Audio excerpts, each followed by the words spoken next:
জিয়াউর রহমানের ঘোষণায় বঙ্গবন্ধুর স্বাধীনতার ঘোষণা পাঠ করাতেই জিয়াউর রহমানের যে নাম হওয়ার কথা সেটা জিয়াউর রহমান আপনা আপনি হবে।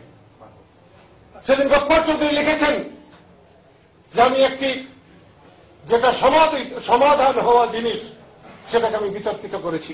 বিতর্কিত তো আপনারাই করেছেন। বঙ্গবন্ধু জাতির পিতা, এটা সবাই জানে। আজকে তাকে জাতির ঘোষক বানালে, স্বাধীনতার ঘোষক বানালে নানা রকমের প্রশ্ন হবে। এদেশের মানুষ মানতে চাইবে না। কেন আপনারা বঙ্গবন্ধুকে স্বাধীনতার ঘোষকের কথা বলে তাকে বিতর্কিত করছেন, তার সম্মান হানি করছেন? আপনাদের বিদ্যা বুদ্ধি না থাকতে পারে, যাদের জ্ঞান বুদ্ধি আছে তাদের কাছে নিয়ে বসুন, বসে বিচার করুন, তারপরে ঠিক করুন পিতা বড় না পুত্র বড়, ঠিক করেন। জাতির পিতা বড় না জাতির ঘোষক বড়, এটাকে ঠিক করেন।